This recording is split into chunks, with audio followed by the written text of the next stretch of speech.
जब अपने प्रेम और समर्पण पर पूर्ण विश्वास हो तो कोई माया ही क्या, संसार रचने वाले, चलाने वाले और नष्ट करने वाले त्रिदेव भी उस विश्वास को खंडित नहीं कर सकते माता। सारे संसार को उसके सामने नतमस्तक होना ही पड़ता है। तुम अद्भुत हो सीता। तुम्हारे आचरण और तुम्हारे विचारों ने मुझे जीत लिया है। तुमने अपने लिए मेरे मन में एक विशेष स्थान बनाया है सीता। मैं तुम्हें कुछ देना चाहूंगी।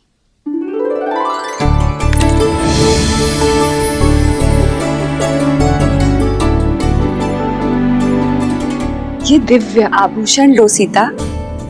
ये मैंने स्वयं देवताओं से प्राप्त किए हैं। नहीं माता, मैं कैसे? माता बोलकर माँ की दी हुई भेंट अस्वीकार कैसे कर सकती हो? माता पिता के दिए हुए आभूषण भविष्य में संकट आने पर पुत्री का सहारा बन सकते हैं। ये भविष्य में आने वाले संकट में तुम्हारी सहायता करेंगे सीता।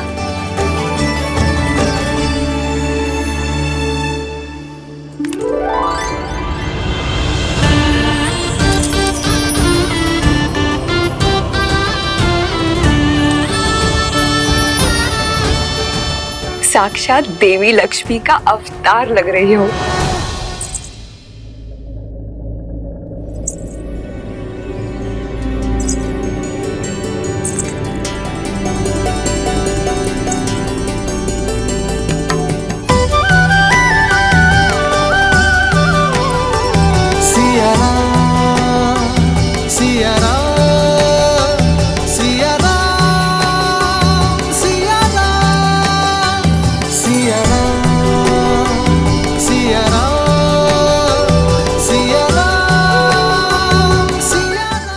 का आग्रह था तो? आग्रह नहीं, प्रेम। माता के घर से कहीं कोई पुत्री खाली हाथ जा सकती है? राम, पुत्री ने माता की आग्रह मानी। राम, अब तुम मेरी आग्रह मानो। सीता को दंडकारण्य जैसे भयावह स्थान पर मत ले जाओ। ये उनके लिए सुरक्षित नहीं है। आर्य, मेरी दृष्टि में आपका भय अनुचित है। मैंने स्वयं सीता का तेज और संकल्प देखा है। जिस यात्रा पर ये दोनों जा रहे हैं वह सीता को राम की सुरक्षा की नहीं, परंतु राम को सीता के साथ और संकल्प की आवश्यकता है। राम के शौर्य और सीता के पतिव्रता धर्म के साथ ये कोई भी संकट पार कर सकते हैं। ऋषिवर, आपके प्रेम और आतिथ्य का मैं बहुत आभारी हूं, किंतु कर्तव्य की पुकार है, जाना ही होगा। दंडकारण्य के कुछ ऋषियों को मैंने सहायता का वचन दिया था। आस बांधकर उन्हें तोड़ने का महापाप मैं नहीं कर सकता ऋषिवर। विदा दीजिए ऋषिवर, और आशीर्वाद भी। संध्या होने को है। इस बार में दंडकारण्य जाना उचित नहीं है। आज तुम सब यहीं रुक जाओ। कल भोर में नए सूर्योदय के साथ नई यात्रा प्रारंभ करना। जैसे आपकी आज्ञा ऋषिवर।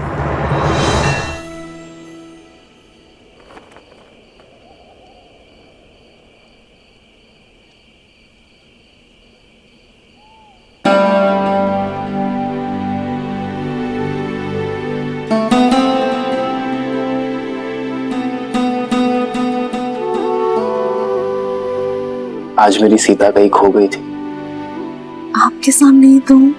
मुझे तो साक्षात देवी लक्ष्मी दिखाई दे रही है। इतनी अद्भुत उपमा मत दीजिए आर्य। मैं केवल सीता हूँ, अपने वनवासी राम की साधारण पत्नी। तुम्हारी यही असाधारणता, तुम्हारा समर्पण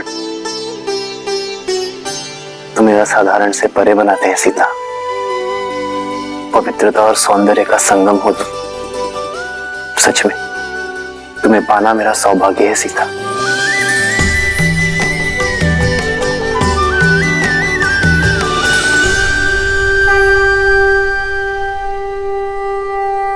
विजयी भव।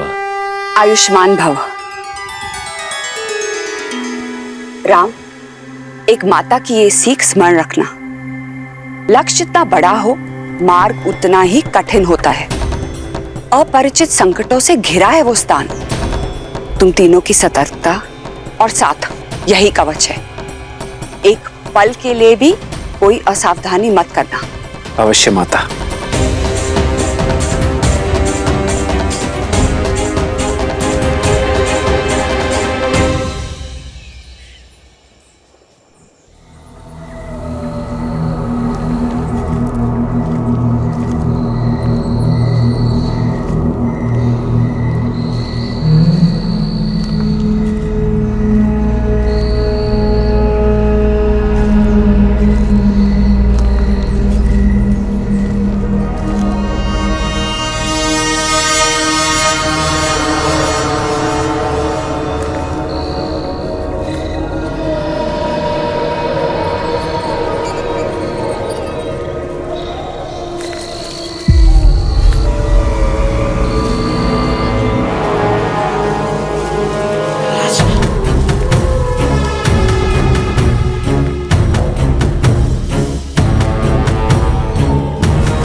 सीते, भैया, ये कैसा मायावी बवंडर है?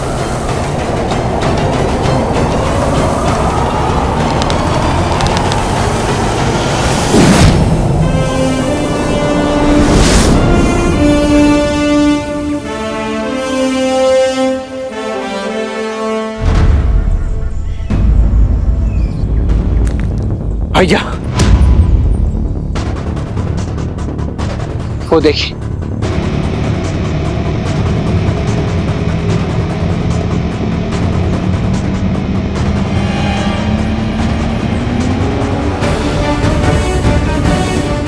वो महापापी विराट नवयुवतियों को ही अपना लक्ष्य बनाता है।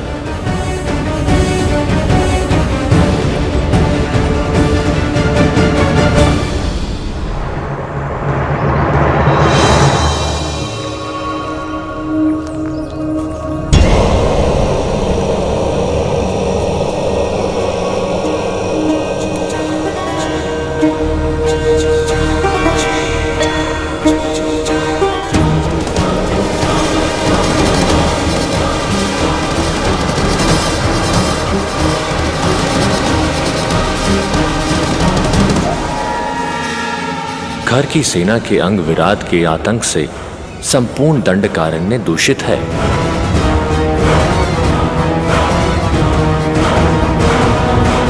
ना जाने कितने ही मनुष्यों को लील गया होगा ये महापापी। इसे अवसर नहीं, अंत की आवश्यकता है। हमें विराट का संहार करना ही होगा लक्ष्मण।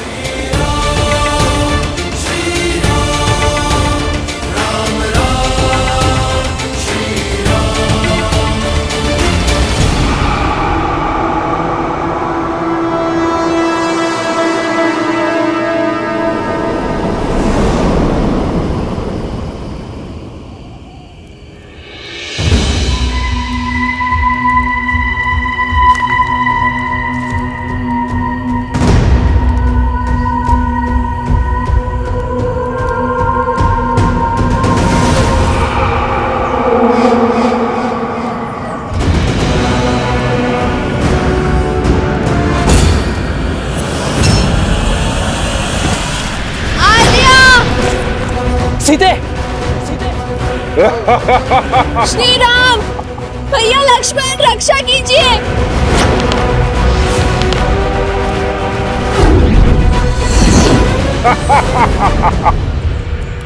भैया, ये विराज। सीते,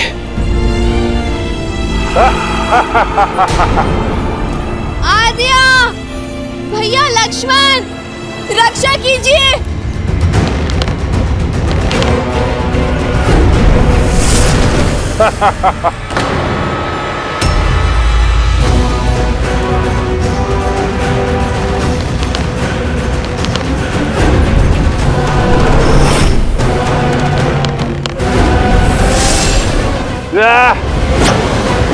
सीते,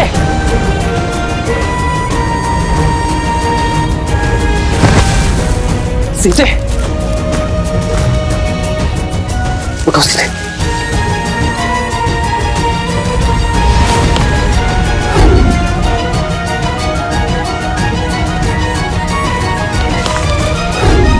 भैया, इस पर हमारे बाणों का कोई प्रभाव नहीं हो रहा है। मेरे आहार के बीच बाधा बनने आए हो? पहले तुम्हारा अंत होगा।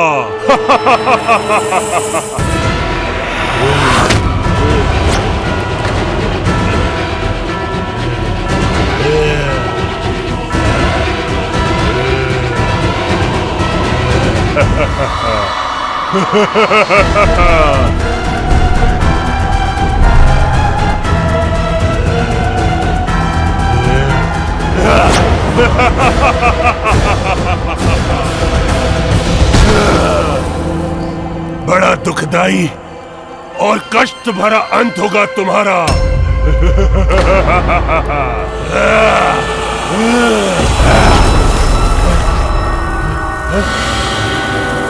भैया, इस दुष्ट पर तो हमारे समस्त शस्त्र प्रभावहीन है। अब हम करें तो करें क्या? एक वीर का सबसे बड़ा शस्त्र स्वयं उसका बल होता है लक्ष्मण। लक्ष्मण, मल्ल युद्ध का प्रशिक्षण स्मरण है ना?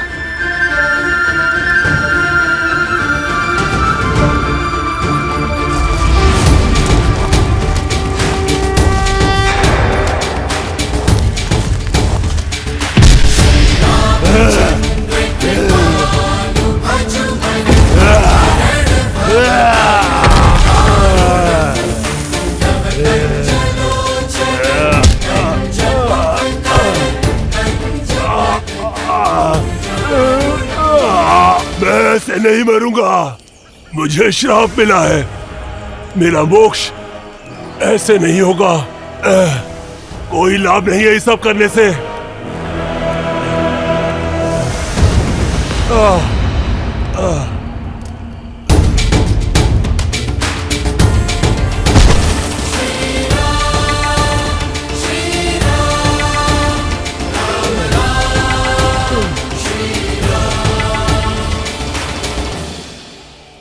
मुझे जीवित की धरती में गाड़ दीजिए राघव, तभी मैं इस नरकीय जीवन और अपने इस शाप से मुक्त हो पाऊंगा। कैसा शाप मिला है तुम्हें विराट? अपना परिचय दो। मैं टुमरू हूं, एक गंधर्व जो श्राप के चलते इस राक्षस रूप में आ गया। काम के मध में चूर होके मैंने कुबेर की पुत्र वधू रंभा पर कुदृष्टि डाली थी। कुबेर की सभा में उसके पति के पास ले जाने के स्थान पर मैंने उसका अपहरण कर उससे विवाह करने का प्रयत्न किया, जिसके दंड के रूप में कुबेर ने मुझे स्त्रियों के अपहरण करने वाला राक्षस बनने का श्राप दिया। और मोक्ष का केवल एक ही मार्ग था, श्री राम, जो मेरा उद्धार करे। आपका कोई अस्त्र शस्त्र मुझ पर नहीं चल पाएगा, इसलिए हे प्रभु, मुझे जीवित ही गाड़ कर मुझे इस श्राप से मुक्ति दें। किंतु मैं ही क्यों?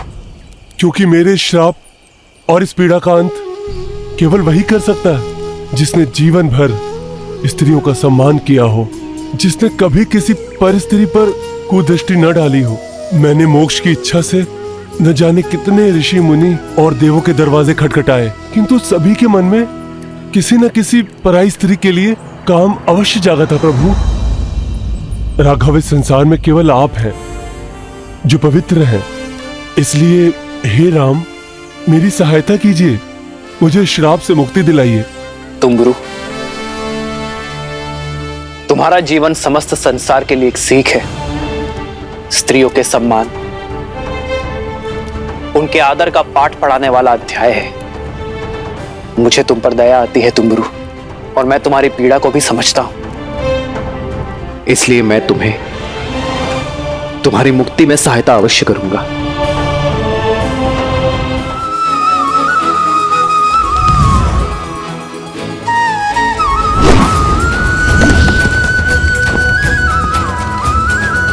आदर्श और मर्यादा की है ये कथा महापावनम।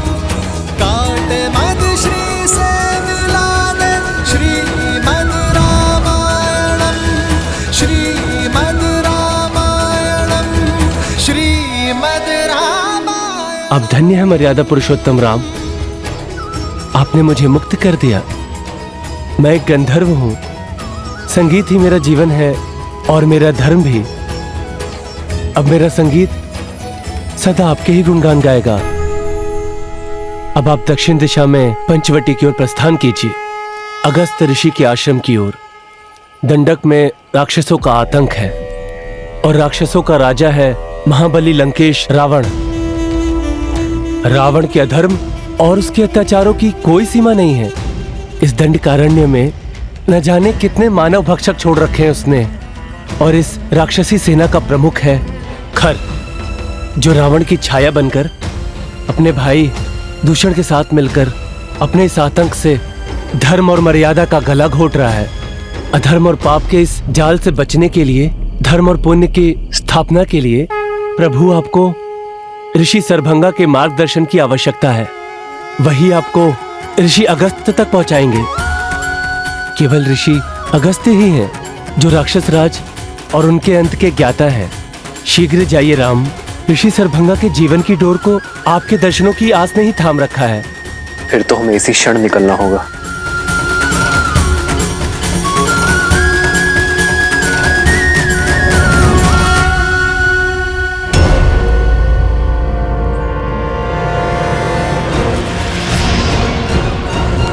ठहरो लक्ष्मण। भैया, ये अवश्य ही राक्षसों का कोई गुप्तचर है। इससे पूर्व कि ये अपने साथियों को हमारी सूचना दे, मुझे इसका अंत कर देने दीजिए। लक्ष्मण,